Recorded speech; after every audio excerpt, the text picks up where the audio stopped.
Hey y'all, what's up? It's Nadia here, back at it again with her second video. Ooh, my hands are ashy.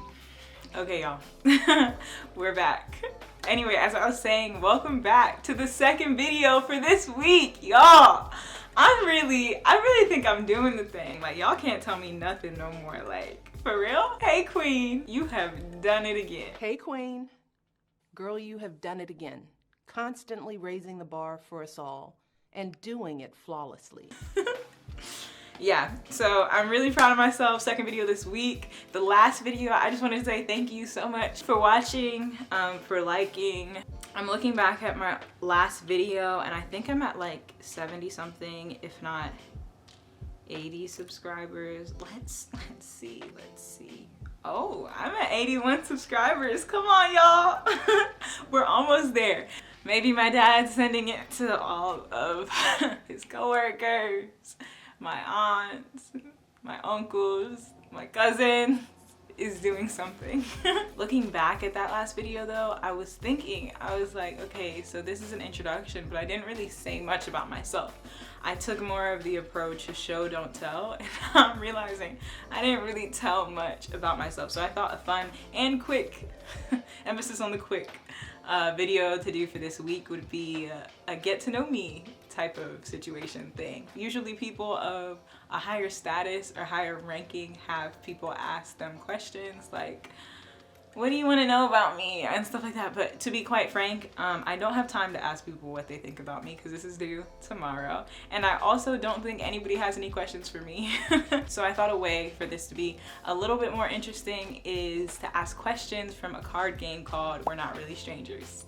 We're Not Really Strangers, according to the website, is a purpose-driven card game and movement all about empowering meaningful connections. 3 carefully crafted levels of questions and wild cards that allow you to deepen your existing relationships and create new ones. Ready? Buy now. Well, I have already bought the game, but I no longer have it with me because I sent it to my friend, Jane. Isn't she beautiful? Isn't she pretty? This is my friend Jane. We met freshman year. She can do everything. That's as much as you need to know about her. I sent her my card game for her birthday because I played it a good amount of times and I was familiar with the questions, and I felt like my time with the game I had had my time with the game, and so it's time for me to pass it on. And it's kind of taken on, hopefully takes on the life of like the sisterhood of the traveling pants, where when Jane is done with it and she feels like it served her to the best it can, then she'll pass it on to somebody else. So I asked Jane to send me questions that she thought would be fun, 5 from level 1, which is perception, and 5 from level 2, which is connection. You usually play this game with people, but that's not gonna happen right now. You're gonna be my people. And I'm gonna try and go through these kind of quickly so that this video isn't an hour long like the first time I shot it. Okay, question 1. What fast food restaurant do you think I'm most likely to drive through? What's on my order? Translation, what's the restaurant I'm most likely to drive through and what's my order? It's probably Chick-fil-A. Yeah, I've been in Chick-fil-A's drive-through an ungodly amount of times. The reason I go to Chick-fil-A is because the service is superior. Like, you get what you pay for. McDonald's are not telling me that they're happy to serve me. Let's be honest, they're not. And what's my order? I used to get the chicken strips, chicken tenders, whatever you want to call it. But the last times I've been getting it, it's just gotten a little weird. It's just a little weird. So I would probably get an 8 count.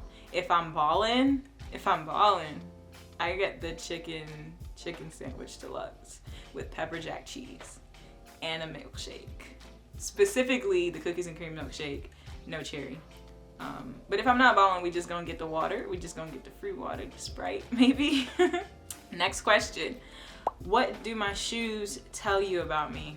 The shoes that are closest to me are the closest ones are my Birkenstocks. What do they tell you about me? I would hate to say that they tell you I'm basic because I'm not. I had bootleg Birkenstocks before Birkenstocks got in, if that's of any value. People used to call them, they called them like Jesus 3000s or something when I had the bootleg ones, and that was before Birks came into style. But eventually I got these because they lasted longer, they're durable, they're cute or whatever. Mine are a little bit run down. I think it might say that I prioritize comfort over style. utility over style. They are expensive, but when I buy shoes, I usually, if I'm to pay a lot of money for shoes, they're going to have to last a long time. And Birkenstocks are kind of known for lasting a long time. What's the next question? Do you think I fall in love easily? Why or why not? I contemplate whether or not I want to answer this question. Well, it can be generally. It doesn't have to be in a romantic relationship. Or is that cheating? I'm gonna do it outside of a romantic relationship. I would say I fall in love with people easily. So I would say yes. I think it doesn't take much to like, not to woo me. Yeah, it doesn't really take much to woo me. If you're kind and if like good vibes, good energy, yeah, I'll very much fall in love with you easily. And if you reciprocate my energy, because I'm very forthright, and if I want to be friends with someone, you're probably gonna know within the first like hour that we hang out. I'll probably be like, I like you, let's be friends. If there's reciprocity in that way, then yeah, I'm in love immediately. Romantically, I don't really know. Why or why not? I don't really know. Next question. If MySpace were still a thing, what would my profile song be? So I never had a MySpace because I wasn't allowed to. But from my understanding, a profile song might be a song that you use to identify yourself. Or is it just a song that you really like? Okay, I'll do both. A song that I really like right now is, let's say Still Woozy, full song. Chloe Bailey put me on like a couple of weeks ago, so I'm a new fan. I'm a new stan. And a song that I feel like represents me, let's go Video by Nadia. If you listen to the song, then you'll understand. Next question. Do you think I was popular in school? Explain.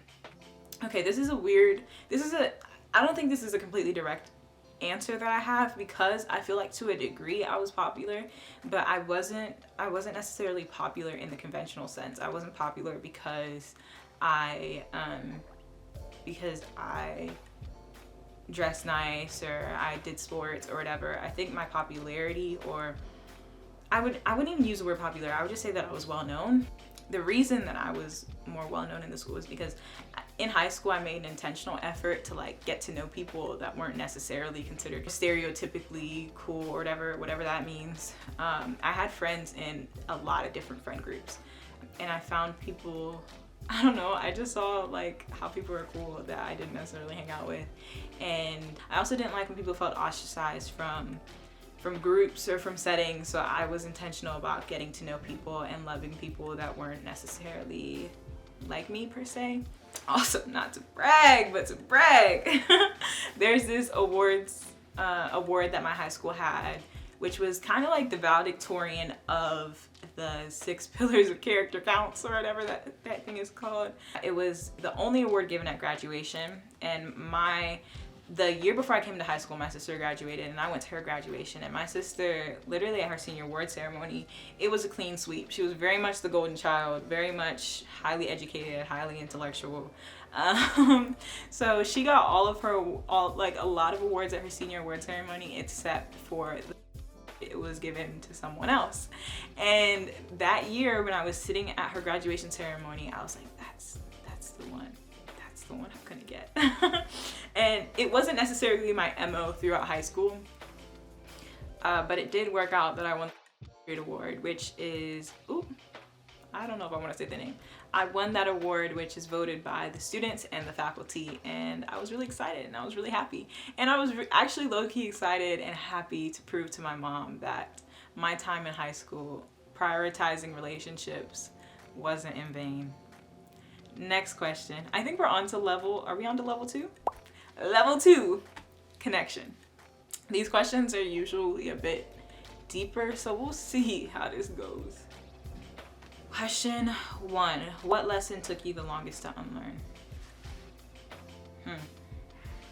That is a good question. I think the lesson that took me the longest to unlearn was that I have to prove my worth to people. As I mentioned, my sister was kind of the golden child, and I was kind of the black sheep.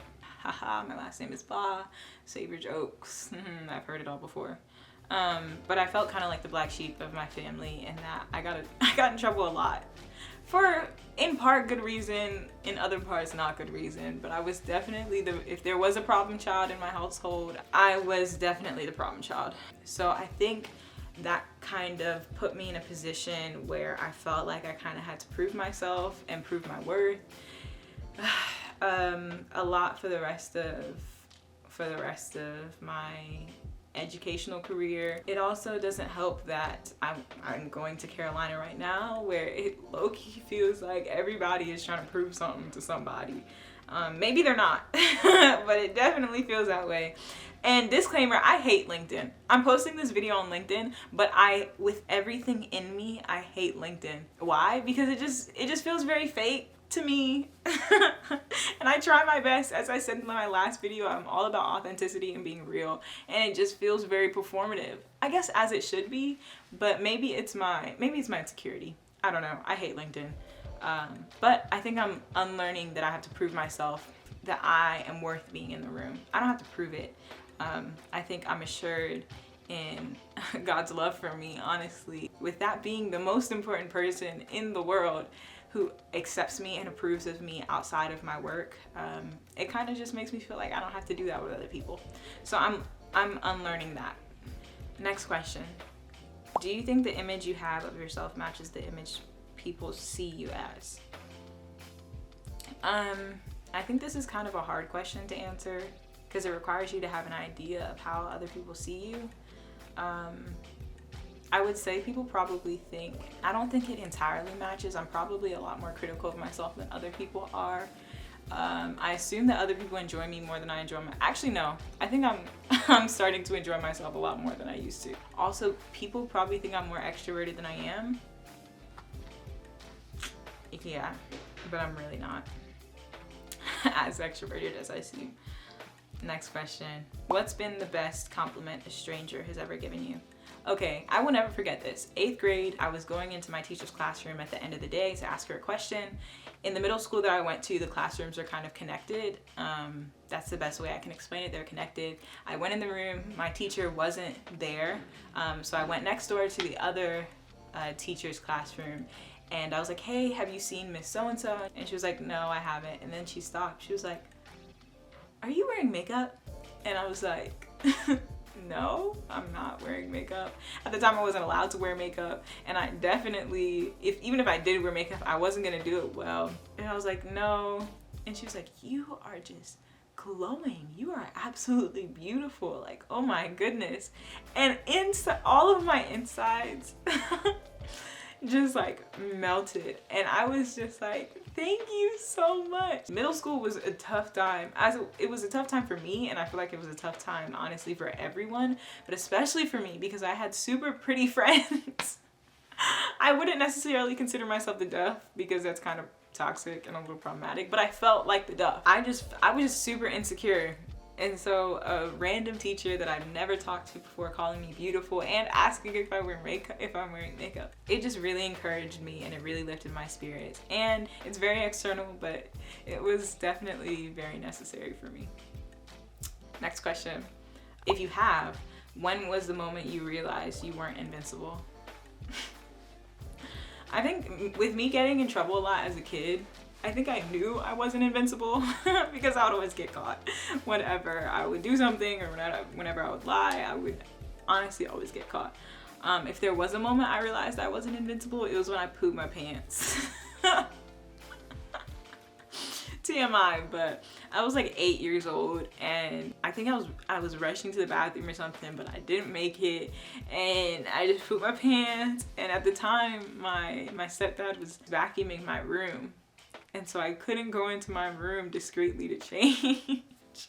And at the same exact time, my mom called me downstairs and I was like, crap. That wasn't a pun. No pun intended. I was like, crap. I gotta, no. I went downstairs. She knew. It's a very scarring memory. We're not gonna talk about it anymore. That's the moment I realized I really wasn't invincible, but I've kind of already known. The last question. What is something you wouldn't want to change about yourself? This is a sweet one. So I got this book. This is a side note. I got this book for my birthday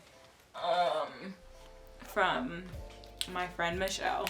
And It's a book of letters. It's a book of 42 letters from my friends and family, which is honestly one of the best gifts I've ever gotten. And one of the people that sent me a letter, she said that I was annoyingly persistent, but in a good way. I don't know how you add in a good way to the end of it, but it stuck with me. One thing that I wouldn't change about myself is my persistence in terms of relationships. I just have less shame about loving people consistently and even if I don't get the response the exact same way, reciprocity matters, but even if I don't get the exact same response, like, and I feel like I should reach out to you, or I should, like, I don't know, or if I love you, then I'm still, I don't know. I wouldn't change that about myself because I think it's a good thing. And I also think it's reflective of God's faithfulness to me. And not to say this isn't the exact same situation, but in my relationship with God, he has consistently pursued me. He's consistently loved me. And there are times where I've rejected him, and I don't want to get to know him. I don't want to talk to him. I don't want to talk about him. But his love for me is steadfast, and so I think my ability to have persistence in my friendships or in my relationships is a reflection of that. So I wouldn't change that about myself at all. That's a good question to end on. Thank you guys so much for tuning into this video. If you made it this far, go ahead and hit subscribe. We're almost at 100 subscribers. I wanted to say 100,000. Isn't it gonna be crazy? Maybe one day I'll get to 100,000. Maybe. Who knows? Who knows? But we're almost at 100 subscribers, so I can change my URL. Come on! Come on! I will link down below the We're Not Really Strangers card game. If you haven't already, check out my last video. The introduction, it's a little chaotic, but it's okay, so am I. Connect with me on all my socials down below. Check out my website. It's still under construction, so don't feel too pressed to check out my website. But thanks so much for watching. Until next time. Until next week. Just come on, consistency. Bye, y'all. So I thought three carefully crafted, sistering, what the freak? Wait, she sent me, I think it's also, it does, Jay, I'm recording. Of God's faithfulness to me, and I spit. It's still under construction. Until next week, cause come on.